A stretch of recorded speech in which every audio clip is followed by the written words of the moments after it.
Meu nome é Mara Dufles, eu sou fisioterapeuta, especialista em acupuntura e farmacologia e clínica da medicina chinesa, mestre em biomedicina, atuo na área de disfunções temporomandibulares e dores orofaciais e o tema da palestra de hoje é essa estreita relação entre a cabeça e o pescoço.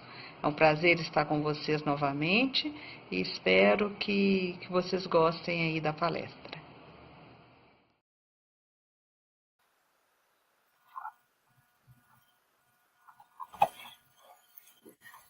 A ideia de a gente estar falando sobre a cabeça e o pescoço é que muitas vezes nós não temos uma verdadeira imagem do que representa, né, o peso da cabeça em cima do pescoço. Uma cabeça humana pesa em torno de 5 quilos, equivale a um pacote de arroz. Essa cabeça, então, está equilibrada em cima do pescoço, só que esse peso não está no centro de gravidade. Ele está deslocado um pouco para frente. O objetivo disso é que a gente consiga vencer a inércia, né, com facilidade e economiza energia, então, na hora da marcha. Se a cabeça estivesse, né, se o peso estivesse exatamente no centro de massa, né, do corpo, a gente andaria como um robô. Mas, então, qual seria, né, como que são essas relações e como que a cabeça se relaciona com o pescoço? Nós temos aí, em primeiro lugar, as relações ósseas, né, então, o contato direto das estruturas da coluna cervical, aí com a região occipital. A idade dessas vértebras, então, implica na mobilidade da cabeça. Se você tiver uma perda de movimento entre as vértebras cervicais, você também vai ter dificuldade de movimentar a cabeça. Nós temos muitas relações nervosas, né?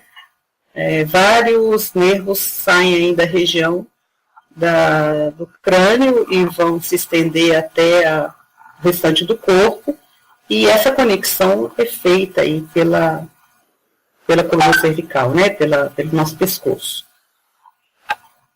É importante lembrar, por exemplo, que a proximidade das estruturas leva a uma conexão também de algumas funções. Veja, por exemplo, o nervo acessório, né? Ele é um nervo que tem algumas raízes na coluna, na medula, né, na região de C1 até C5, tem alguns ramos saindo, passando pelo forame magno, né, ele se junta, passa pelo forame magno, e depois ele desce para inervar trapézio e esternocleito. Junto com esse nervo, né, que é o acessório, que é o 11º par craniano, nós temos o nervo vago também, saindo muito próximo ali, né, da região do tronco, né, encefálico, e a gente vê, então, essa conexão entre pares cranianos e nervos que vão acabar inervando aí a musculatura do pescoço, né. Aqui, só para a gente ter uma ideia de como que isso é intrincado. A gente tem aqui nessa região o nervo acessório, aqui as raízes nervosas de C1 até C4, né, essa aqui já seria de C5. A gente vê aqui a conexão dos nervos que vão atingir, por exemplo, a região do ouvido, a região do occipital, aqui a região de hipoglosso, né, inervação da língua, enfim, está tudo muito próximo e conectado. Quando a gente tem alterações, né, que a gente chama de parafunções na região da mandíbula, por exemplo, na região oral, é muito fácil de entender como que isso vai repercutir na região cervical em função dessa inervação aí que é compartilhada.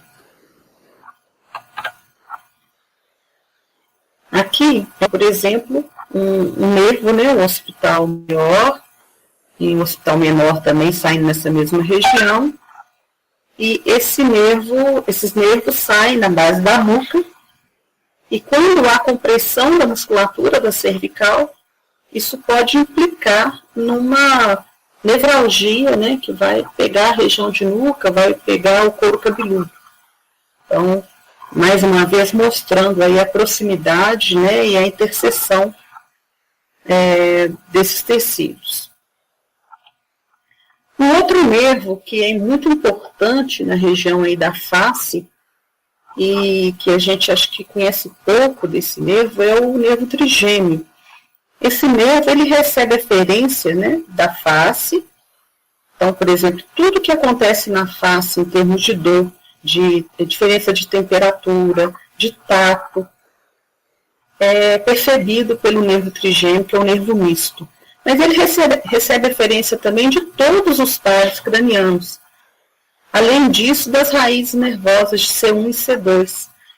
Tem também uma conexão, né, com o sistema límbico através da amígdala. Então, vejam que com o trigêmeo, a gente tem input de várias estruturas, né, no nosso organismo, desde regiões cervicais, desde o sistema límbico que tem relação com a questão das emoções, com todos os pares cranianos. A gente sabe que alguns pares vão receber aferência, por exemplo, de órgãos, né? E hoje esse é um nervo que tem sido bastante estudado, porque quando você tem uma atividade excessiva do trigêmeo, tem uma repercussão importante em todo o organismo. Nós vamos falar disso nos próximos slides. Então, vejam aqui a distribuição do trigêmeo na face. Perceba que ele tem um núcleo, né, o que é chamado de núcleo espinhal, que já é bem próximo ali das raízes de C1 e C2. Então, mais uma vez, a gente percebe uma conexão, né, anatômica dessas estruturas. A gente tem também as relações vasculares, então toda a circulação da região de cabeça naturalmente passa aí pela região da cervical, né? E isso tem uma importância, né? Se a gente tem uma restrição ou um excesso de musculatura tensa, vamos dizer assim, nessa região cervical, nós podemos também comprometer esse fluxo sanguíneo, tanto para ascender como para o retorno. E, por último, as relações musculares, né? Essa é muito fácil de entender, porque visualmente é possível perceber músculos, né, que estão aqui desde a região do ombro e se inserir lá no crânio e vice-versa, né? Músculos que estão na região, por exemplo, de mandíbula, que vão descer até o colo. Mas, quando a gente pensa em manter a cabeça em cima do pescoço, vem a pergunta, né? Como que a gente consegue manter a cabeça do pescoço? E como que seria uma forma inteligente de se fazer isso? Pense que você precisa manter a sua cabeça o tempo todo, né? O tempo todo que você está sentado ou em pé, ela tem que estar equilibrada em cima do pescoço. Lembre que ela pesa 5 quilos, né? E que esse pacote de 5 quilos já está inclinado um pouquinho para frente, para facilitar a marcha. Então, como que é possível realizar essa tarefa com um pequeno gasto de energia, né? Nós vamos responder isso um pouquinho mais para frente, com umas imagens onde a gente vai relacionar a parte muscular com a parte nervosa, mas a grande pergunta eu tenho que manter esse sistema estável, né, a cabeça em cima do pescoço sem muito gasto energético.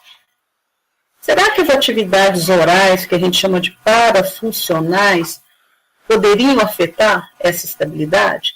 Isso poderia acabar repercutindo no pescoço, né, na cervical? O que seriam essas atividades? Por exemplo, o bruxismo, né? A gente tem aí 2 tipos de bruxismo, o que a gente chama de bruxismo em vigília, que é aquele que você faz acordado, que pode ser, né, na maioria das vezes é o bruxismo de apertamento, ou seja, manter os dentes em contato né, mesmo que com pouca intensidade, mas por muito tempo ao longo do dia. O ato de roer unhas, né, de morder os lábios. Enfim, tudo isso causa um excesso de atividade muscular, né, na região da face, um excesso de atividade neural, e isso vai repercutir nas estruturas que estão correlacionadas, né, no caso, a região cervical. Então, como que isso se organiza, né? A DTM, que é a disfunção da articulação temporomandibular, as dores cervicais, as cefaleias, como que tudo isso parece ter, né, um ambiente comum? Aqui, a gente começar, então, a pensar nas relações musculares. Esse é um desenho, né, do professor Leopoldo Busquet, em que ele fala das cadeias musculares. A gente teria, então, duas cadeias, né, vamos colocar, existem outras, as cadeias laterais, mas vamos falar simplesmente das cadeias de flexão e extensão. A cadeia de flexão, quando está ativa, vai fletir, né, a cabeça, e a cadeia de extensão, quando está ativa, vai estender a cabeça. Então, na cadeia de flexão, a gente tem, por exemplo, o músculo temporal, o masseter, o pterygoideu medial, e tem toda a musculatura dessa região aqui, né, da cadeia anterior da região cervical. O que acontece? A cabeça, ela permanece em cima do pescoço com uma atividade muscular mínima, né? Os músculos, então, vão manter esse equilíbrio do sistema, mas com uma atividade muscular mínima. Nessa imagem aqui, a gente percebe que não há, então, né, nenhuma variação nesse sistema. O sistema está em equilíbrio.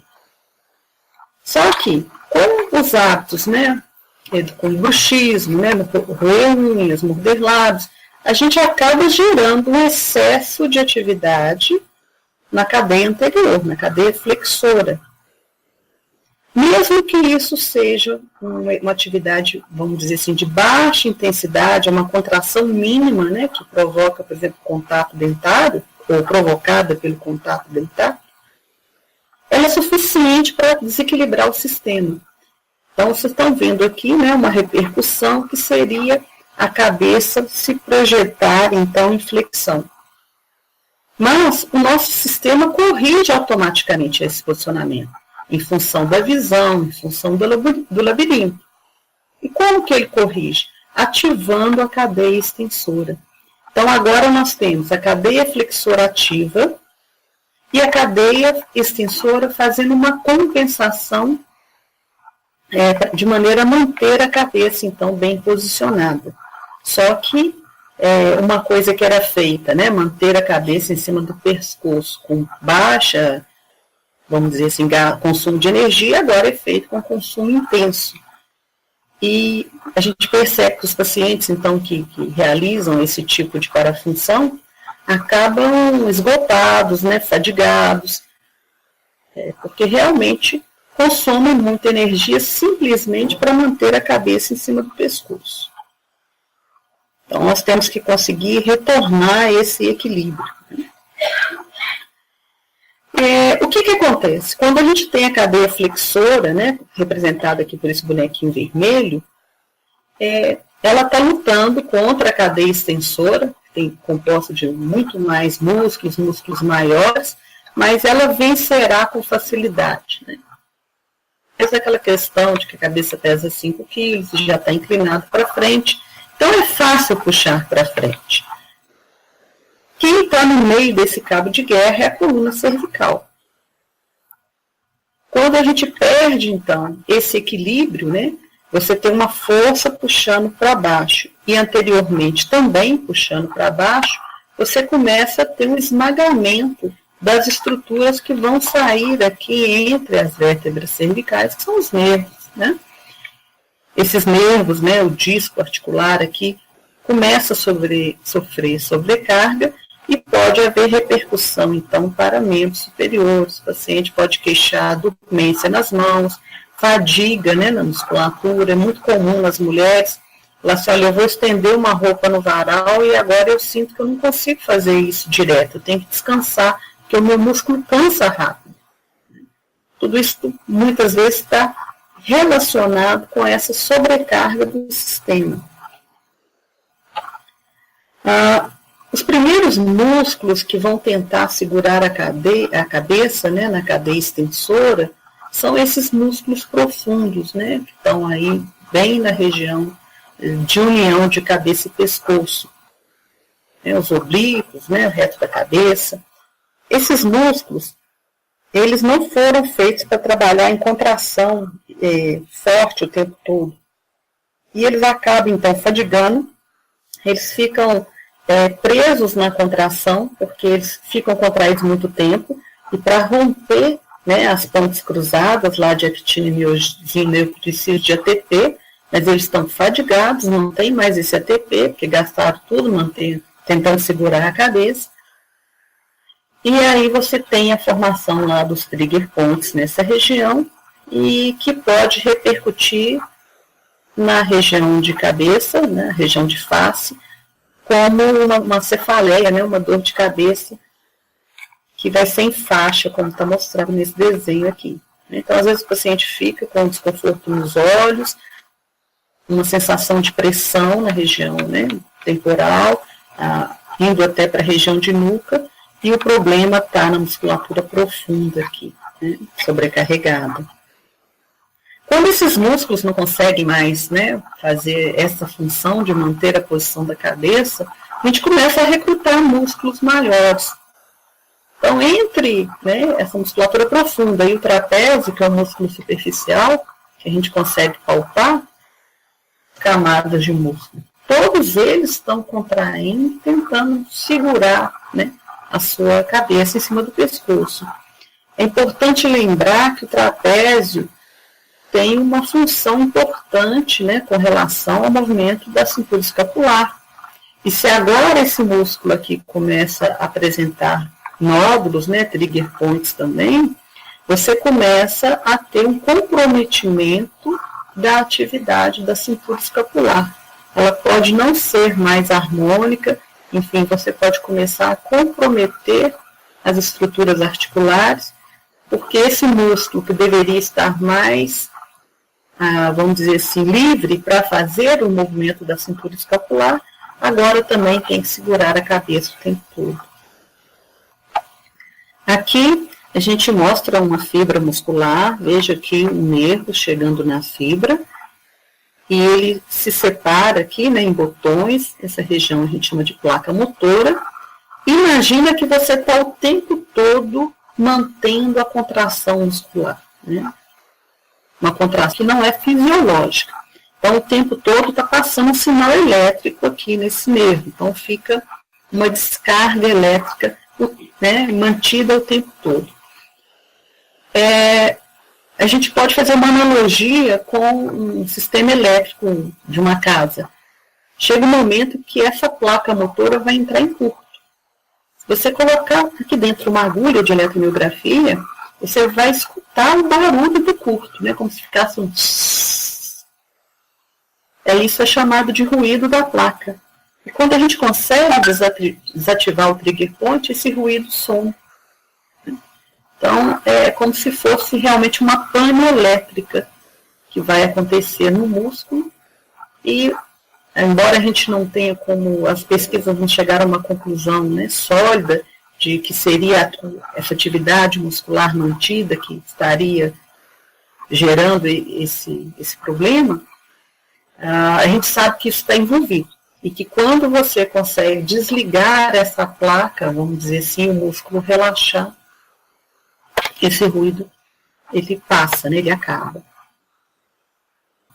Lembrando, então, que músculos maiores, por exemplo, como o trapézio, vão gerar, né, muito mais pontos de trigger point, de pontos gatilho, e esses músculos vão referir dor para várias regiões, uma dor mais espalhada.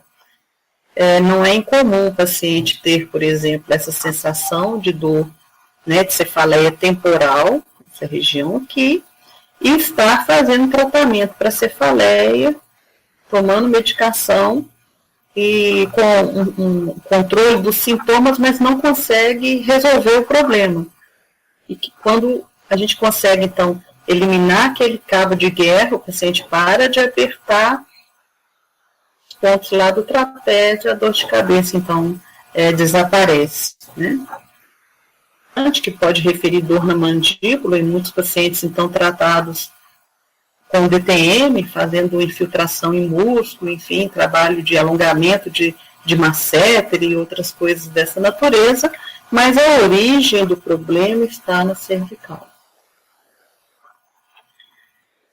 Esse é um artigo bastante interessante, né, do ano de 2002, em que eles fizeram uma injeção, né, aqui um gato, eles avaliaram aqui onde era a ATM desse gato e fizeram uma injeção de bradicimina, né, que é algogênico, na ATM do gato. E puseram os eletrodos aqui na região do trapézio, né, e do esplênio da cabeça, para ver se essa atividade, né, essa irritação lá da ATM faria alguma repercussão na musculatura da cervical. E eles fizeram, então, 26 gatos, parece, se não me engano, e o resultado foi que 15% eles exibiram, então, uma variação na atividade elétrica da musculatura e cervical. Isso foi medido, então, no fuso motor. 10, né, exibiram efeito em fuso motor estático, 3 em fuso motor dinâmico e 2 em fuso motor estático e dinâmico. A conclusão dos autores é que parece possível que as conexões reflexas, né, entre os nociceptores da articulação temporomandibular e o eixo fuso-motor dos músculos dorsais do pescoço poderiam estar envolvidos em mecanismos fisiopatológicos responsáveis pela perturbação na região do pescoço, frequentemente encontrado em pacientes com disfunção temporomandibular. Então, veja que é uma via de mão dupla. Faz uma atividade lá parafuncional ativa, por exemplo, excessivamente essa articulação, né, a articulação temporomandibular, pode causar um processo inflamatório e o paciente apresentar, em função disso, uma cervicalgia. Você está tratando a cervicalgia sem avaliar que o problema possa estar vindo da região da ATM, né? Mas o contrário também acontece. Então, o paciente pode ter uma lesão de chicote no acidente automobilístico, que vai sensibilizar a região cervical e ficar, a partir daí, com sensações aí diferentes na face, diferentes na região de cabeça também.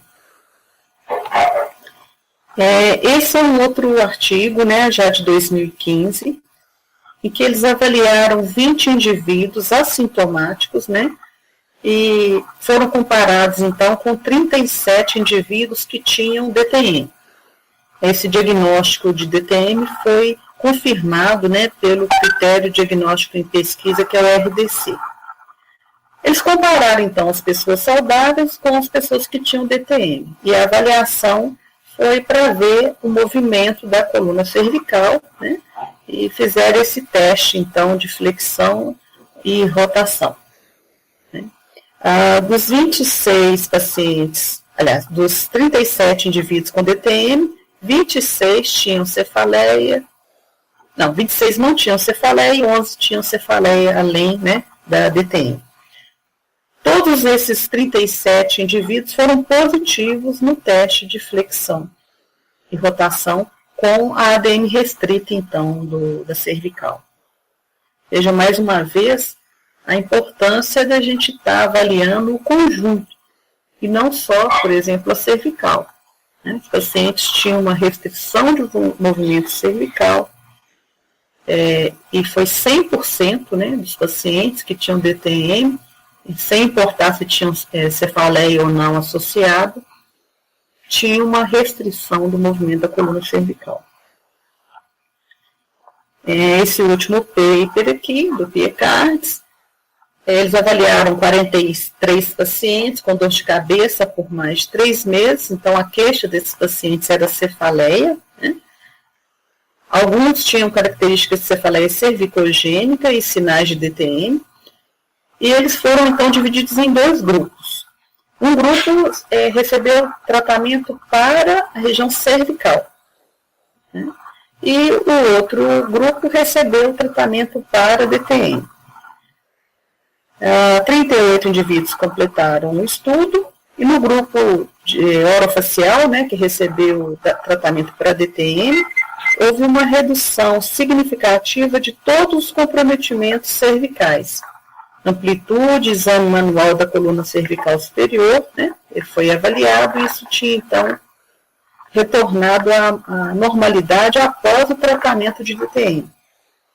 E essas melhoras persistiram no segmento, né, no follow-up deles de 6 meses. Já o pessoal do outro grupo, que recebeu terapia manual para a região cervical, não teve nenhuma melhora dos parâmetros em qualquer momento. Então, não tiveram melhora nem a curto prazo, nem no follow-up de 6 meses. Conclusão, então, essa observação, juntamente com o paper desses pesquisadores, né, eles têm outras pesquisas anteriores, indica que as terapias manuais devem procurar características de TTM ao examinar pacientes com dor de cabeça. Particularmente, se o tratamento falhar, né, quando for dirigido à coluna cervical. Então, mais uma vez, mostrando aí essas relações. Mas como será que a gente, então, faz o contato dentário? Né? Essas parafunções. Com a unha a gente consegue perceber bem, né? Morder o lábio nem sempre, a maioria dos pacientes não percebe que está mordendo o lábio, e muito menos que está tocando os dentes. O fisiológico seria a gente tocar os dentes, né? Dente com dente, saliva. Fora disso, quando você está mastigando, o alimento está no meio, então você não tem um contato de dente com dente propriamente dito. Quando o alimento fica mole o suficiente para você deglutir, você engole e afasta os dentes na sequência, né? Só que existem situações em que você mantém os dentes em contato, mesmo de forma não fisiológica. Uma das situações é quando você está muito concentrado. Então, pacientes que fazem trabalho que demandam muita atenção, por exemplo, dentistas, né, que vão lá, tá trabalhando pequenas estruturas, ficam alguns minutos, algumas horas até naquele movimento ali, com a atenção voltada para uma pequena área, ourives, aquelas pessoas que fazem atividades minuciosas tendem a tocar os dentes porque estão muito concentrados e não percebem, então, que estão fazendo esse toque dentário. E também as pessoas que estão estressadas. É frequente os pacientes que estão mais estressados descarregarem na mandíbula esse estresse. E uma outra situação mostrada nesse slide aí é durante a atividade física. Então, muitas vezes a gente recomenda para o paciente que está apertando o dente que ele faça atividade física, enfim, para ele desestressar, só que, às vezes, esse é o momento em que ele aperta até com mais força. É preciso orientar, né, para que a pessoa não faça, né, não descarregue na mandíbula, faça força com outros músculos e não com a da boca, né, para sustentar o peso, para que não haja, então, agravamento desses sintomas. A pergunta é, como que vocês acham que está o contato dentário, né, do Arthur Zanetti aí nesse momento? Muitas vezes é inerente à necessidade aí de apertar os dentes. A gente sabe que para ativar a cintura escapular, por exemplo, para estabilizar a cintura escapular, a gente utiliza a mandíbula. Ninguém pega um peso no chão de boca aberta. Então, tudo isso tem que ser avaliado quando a gente vai tratar um paciente com queixa de dor cervical, né?